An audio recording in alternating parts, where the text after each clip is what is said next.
That's right, community. It's time for AppSc Now, a DevCentral podcast focused on the latest threats and happenings in the application security world. We'll be featuring custom curated content from F5's Security Incident Response Team and relevant data from F5 Labs to keep you up to date on the absolute latest in AppSec now.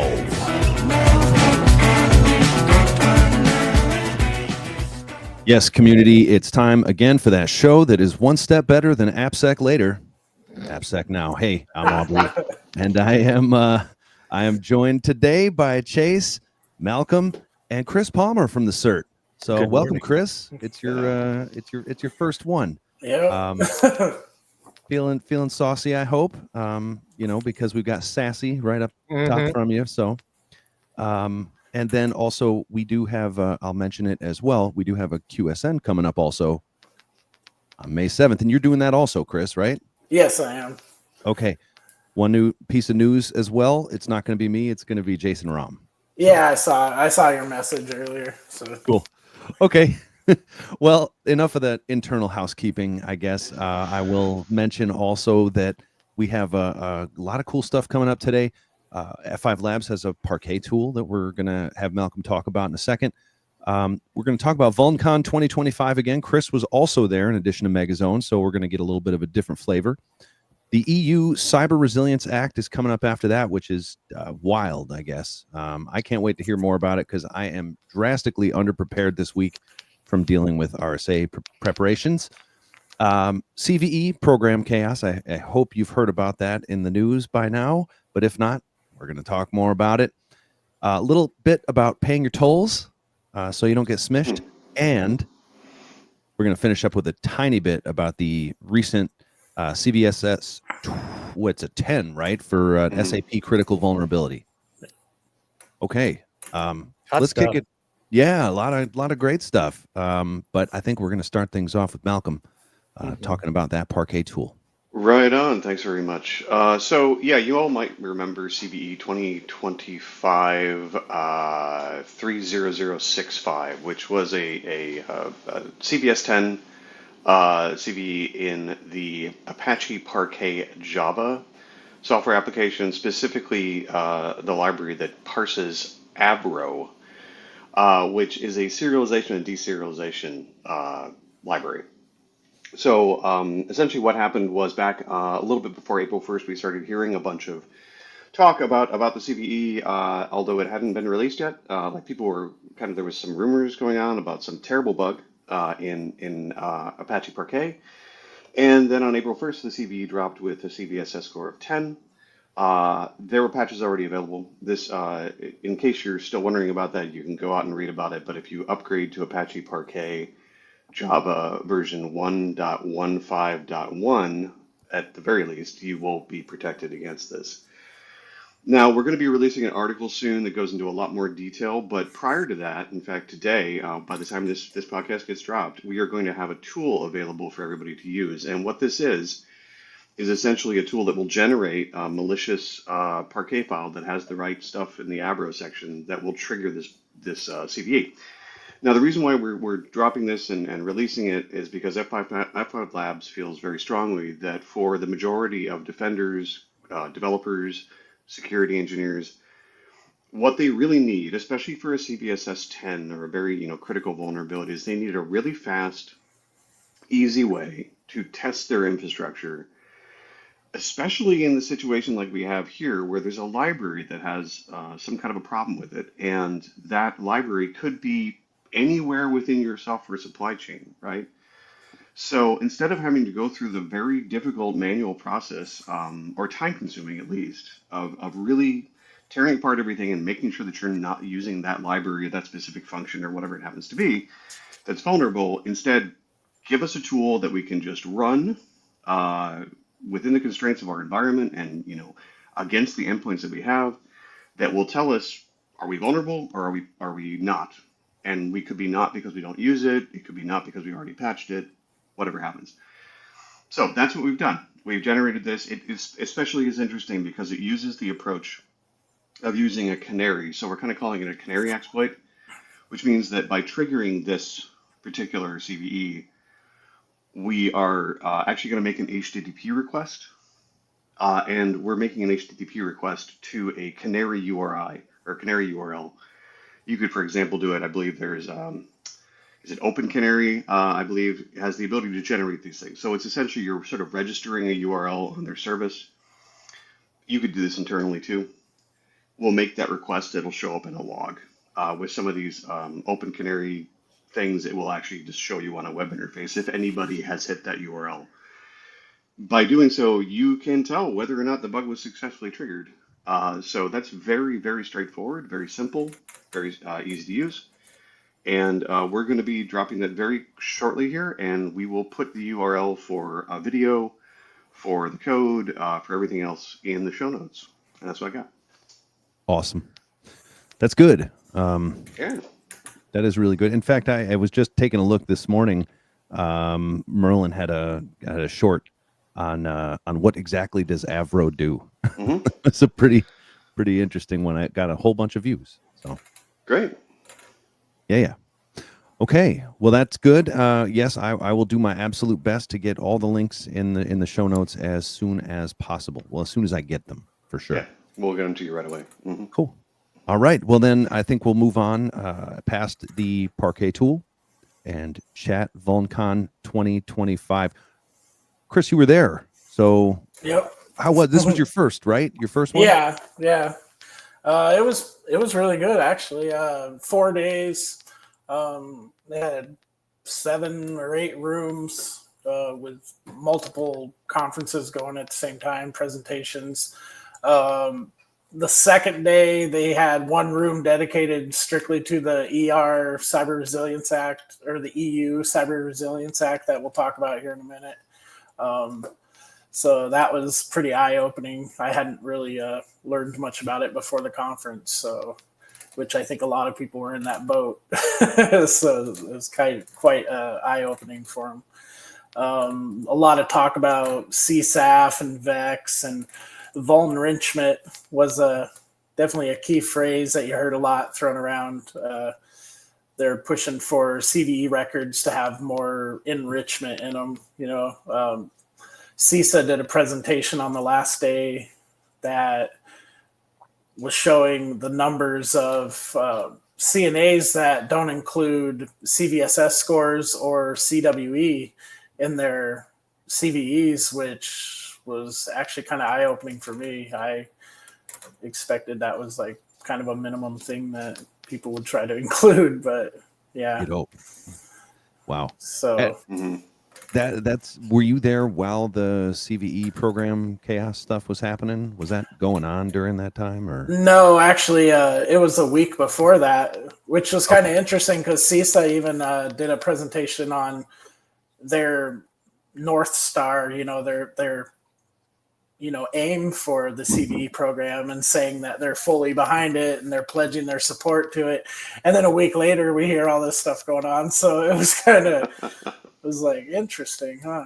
Yeesh. Well, I'm just happy CISA was there. I mean, they were that's something that Megazone was not too sure was going to happen, because he was not getting callbacks for a little bit with the cuts that happened in the government. So yeah, we didn't hear them per se make much comments about the political stuff going on, but a few of the people that would ask questions would probably smart on briefly bring it up. Yeah. Mm-hmm. Boy, well, so what about the Cyber Resilience Act? Was that I mean, you said there was a full room dedicated to that pretty much on the second day. Yep. So let's chat about that. What are the details on that one for those of us who, and I've only really heard of it, so I'm ready to hear more. Basically, how appliances, when you buy them, they have that CE certification on them. Mm-hmm. It's basically they're going to roll that over into software now. That's kind of the essence of it, and they are really going to hit hard on manufacturers putting out safer code. Basically, like CISA has a pledge for the secure by design. The CRA is requiring it from the get-go. Oh, interesting. I know that the CRA, they say you're considered a manufacturer if you develop if you have a product with digital elements. Did they really go into definition on digital element? No, and that was one of the things that was tossed around a lot in the conference was, people would do the air quotes, products with digital elements. That was like a catchphrase. Because like all TVs are digital elemented, but then there would be a difference between a regular TV versus a smart TV. That one seems an easy delineation. I didn't look too deep into it, but they did make mention that IoT devices do have a special, they are specifically brought up in the CRA. I mean, by design, those are digital elements. Yeah. So, so for everybody that's not aware of what's going on, so there's three levels. There's the manufacturers, which are the people that create the digital element based product.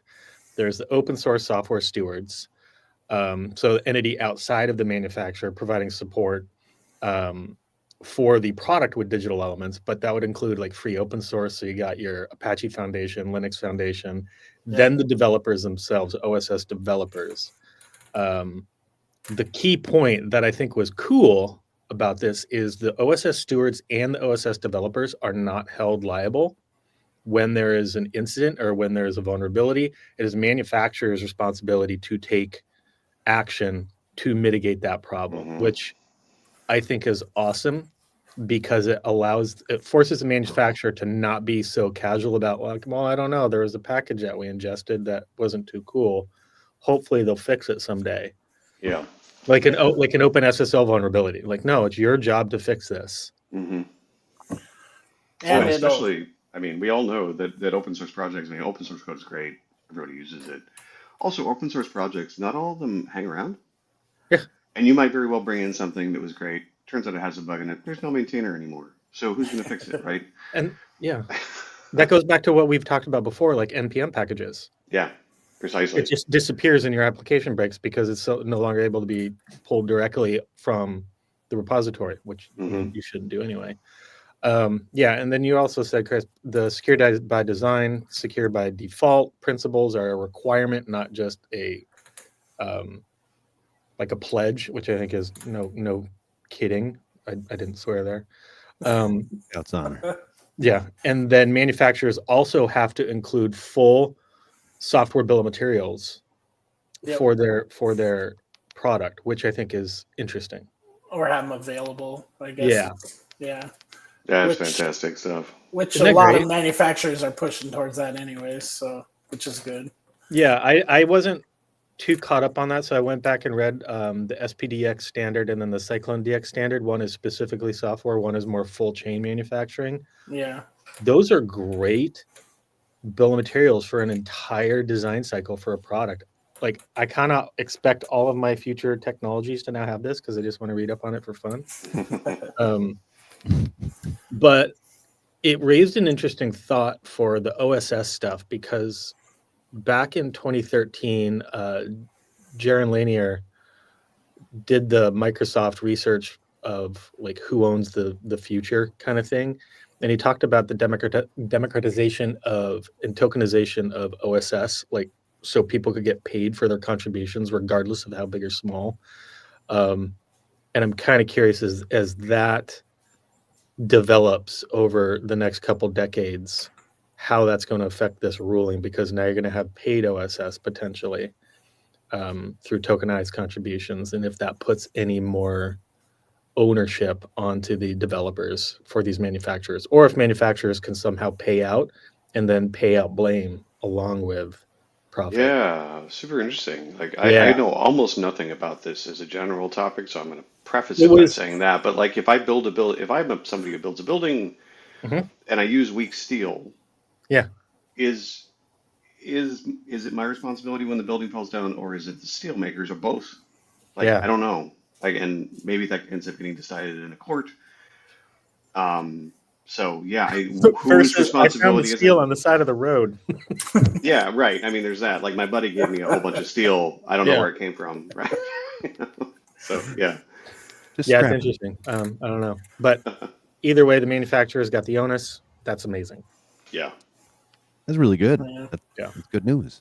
And it'll I think one of the aims that they were trying to stress at the conference was it'll push for collaboration between the open source developers and the manufacturers. You know, so you'll have more collaboration with your supply chain, that'll be definitely a good thing. I think that's actually a great point, because I hope what this does is it puts more corporate sponsorship into open source projects. Like NVIDIA, Nginx has always been really good about making sure they're visible with their contributions into OSS. F5, for whatever reason, we've always liked to keep it secret sauce. Like, even though we sponsored CentOS and like we helped with Boost SSL and all these other things, we just were very quiet about it. I'm like, why? Yeah. Get in there. We are sponsoring these things. Put your name on there and let's partner with them to make sure that the code that we're using and contributing to is secure by design, secure by default. Considering the big IP is secure by design, secure by default, default denied. So I hope that increases that level of contribution awareness and the funding for those open source projects. Well, You're speaking here. of, yeah, go ahead. Were you going to say something, Malcolm? No, I'm just saying yes. Yay. Yeah. Perfect. Great. Me too. Like, And thank you, EU, again, for also leading on this. Yes. Yeah. I feel like the US is a digital yokel right now. Speaking of and funding, honestly, our next topic here, right? The CVE program was, as I mentioned prior, in a bit of chaos, right? And so to kind of describe that from my perspective, anyways, I'm sitting there, reading LinkedIn like a normal day, and then all of a sudden it's like, oh my God, CVE is no longer funded. Like, oh, what are we gonna do? And it was like immediate palpitations. A couple hours later, oh, we're gonna just last second, we'll fund this for another 11 months. Yeah. So it was kind of like minor heart attack for me for a moment there. But the CVE Foundation came out of this, so I can't help but think that this is probably a better way to go about this. I feel like, MITRE kind of carried the project, if you will, for all this time with some government funding and whatnot. But at some point, it's such a good value for security practitioners around the world that it probably ought to be out on its own. That was kind of my take on it. Any thoughts from you guys on that? Either of those things? To be honest with you, man, I really hesitate to say, and I will point out also, just as an aside, because I didn't know this until like a week ago, there are competing organizations that do similar sorts of activities to the CVE program in Europe and elsewhere. There's even CNVD, which apparently is the Chinese version of NVD. Yeah. So EUVD. yeah, EU has their own database as well. So in some ways, it's not the only game in town. It's just the one that everybody, at least in the U.S., has been using. So on one level, it's like, in some ways, we're like competing in a world of international standards. On the other hand, I kind of agree with you too, Aubrey, that maybe it might be best if it was somewhat divorced from that, or maybe with more stable funding sources. Yep. But on the other hand, I'm also a little bit suspicious of the idea of like the majority of the funding coming from a few large companies, because then, there's issues with like independence. I really don't know where I stand on it. Yeah. I mean, I can see that point. If you have one major company that's funding, 50% of it, let's say, are they going to get more clout, more say in what goes on? Or force all of their competitors to have CVEs at 10 for no reason. That's brutal. Well, I would do that. I'm a jerk, though. What if there's one manufacturer that's pumping out a ton of CVEs and they make more work than all the other? There are a couple manufacturers that put out tons of CVEs. There are a few. So, yeah. Oh, and then there are manufacturers who end up creating a ton of CVEs but don't actually do any of the work themselves. Right. All right. So then who pays for it?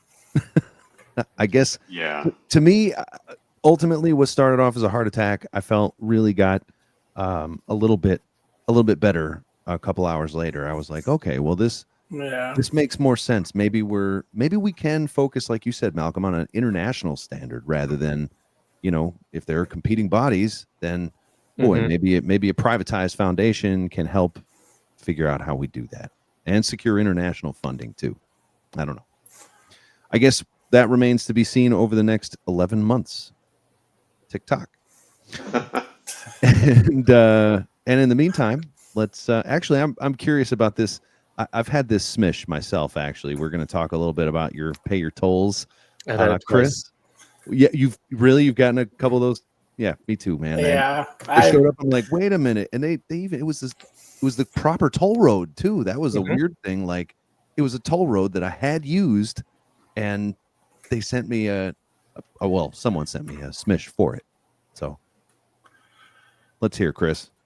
Yeah, so when I ran across this article when I was writing my This Week in Security, I ran across an article on it, and it was kind of interesting because I had just gotten one of these maybe like a week or two ago. So I was just like, oh yeah, I know exactly what they're talking about. And like I say in the article, I've only hit a toll road once in my life. They don't exist out here where I live. Yeah. So and I had paid it a couple of years ago. So when I got this, I instantly knew, oh, this isn't real. But the more I looked at it, I was like, this is kind of interesting, like it's a whole new take, and having only done one in my life, that I could see where someone else in that kind of boat, like you said, it was for the right road and everything. I mean, some people are just not going to think anything of it and pay it. And that's pretty scary. But the article, it was interesting how they were attributing the kit to one student. Really? Having built it, if I remember right, what they said. Because yours was for a toll road. I had friends that got Washington State has a good to go pass, and they just said you have an outstanding bill for your good to go account. Yep. And it looked like a good link until you hovered over it, kind of thing. Like, yeah. And I was like, this is a very bad URL. So my friends hit me up. I'm like, check the URL. Don't go to it. Just log into your account, validate it. Yeah, perfect. Well, mine, I said I got two. One was, strangely enough, in Canada. Like that is a toll road that I use somewhat frequently. It's a pretty popular toll road that is sort of near Toronto. So, I mean, it could have been any one of tons of millions of people, right? So that's a pretty wide net. And the other one was for New York State Easy Pass, same exact thing as you got. It was like, okay, you have an outstanding bill. And there's such a delay on, if you don't have their pass thing and it's based off license plate, the delay between you using the road and when you actually get the legitimate bill is so big. It's a bit. It when really you get the SMS, you're like, oh, this probably about time. I was just up in Seattle attending the B-Side Seattle conference a couple of weekends ago, and a buddy of mine borrowed my car to drive into Seattle because we were in Redmond, and he went across a toll road in my car. So he didn't have an Easy Pass. I didn't have an Easy Pass. There was some web form that got filled out that included my license plate number and somebody's email address. I don't even know who it is. And we're both sitting around waiting for the bill to show up. Like, I don't know if I'm going to get it. I don't know if he's going to get it, but somebody's going to get it. So, and it's been like 2 weeks now, at least. No, it'll be a few months. Yeah. They take a while. I hope you gave him like a bruh kind of for pulling that. Like, no, it's fine. I mean, the only way that I think is reasonable to get from Redmond to Seattle goes over a toll road. So, like, I don't know the area super well. I didn't care. Like, he was going out and doing cool things with a hardware hacking meetup and, other stuff. And I loved it, right? But, so it's fine. You pay tolls. It's cool. Is 520 a toll road now? But I don't even know. I ride my bike, whatever. Yeah. Yeah, I don't spend enough time on that side of the state. I take the long ways, yeah. Well, actually, I was going from Seattle to New York to visit my old boss and go camping with their family. And I would hit Illinois, and immediately all of a sudden I get the easy pass, like you're going to get told for this, but there are no exits, and so you just hit Chicago and you're screwed. And I'm sorry, Chicago, like Illinois, your I-90 corridor is garbage. Oh yeah. And then there's toll after toll after toll after toll.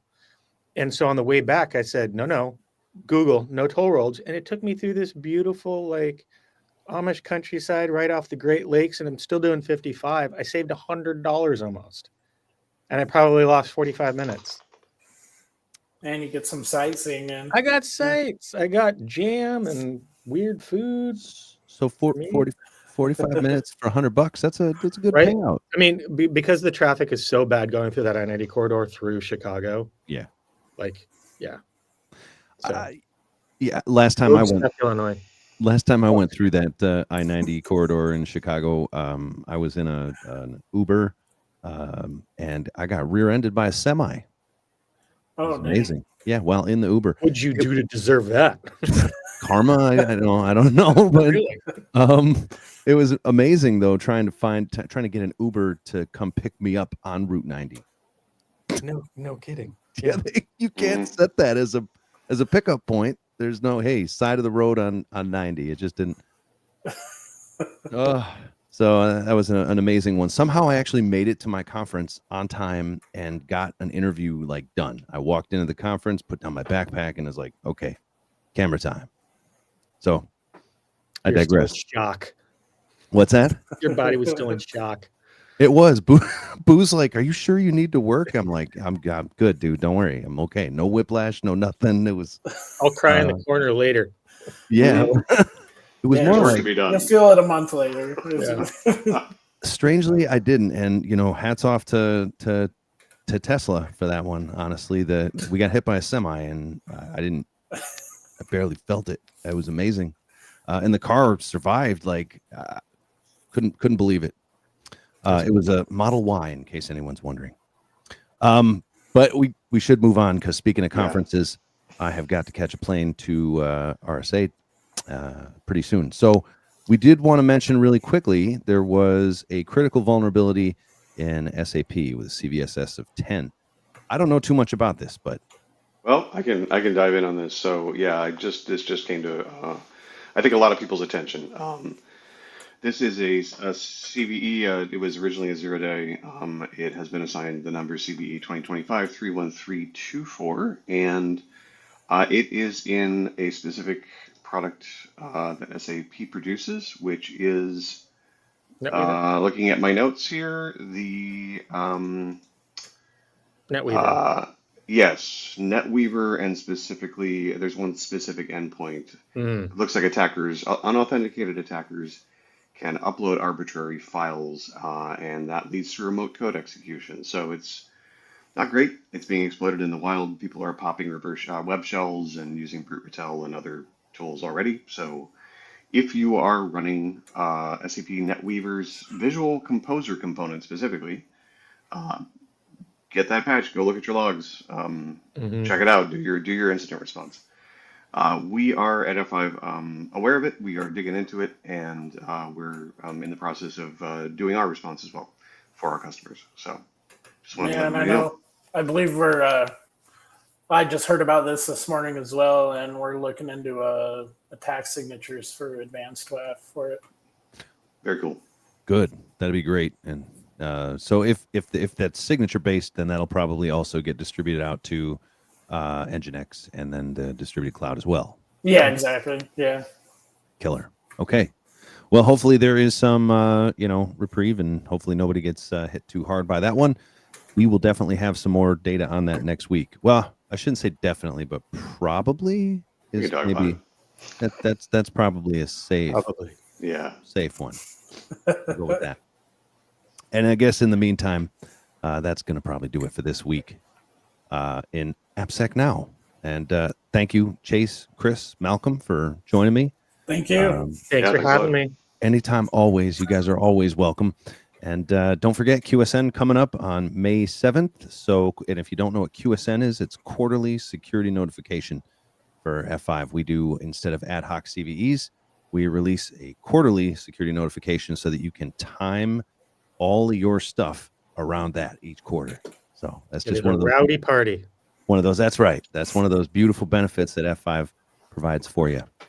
So thank you, community, for tuning in, and please click like and don't forget to subscribe for all the latest in AppSec Now. See ya. Safe flights, Aubrey. All right. Thank you. Thanks for checking out AppSec Now, a DevCentral podcast. We hope you enjoyed it. And if so, please consider clicking like, subscribing, or even writing a review. Available on all major podcast platforms as well as YouTube.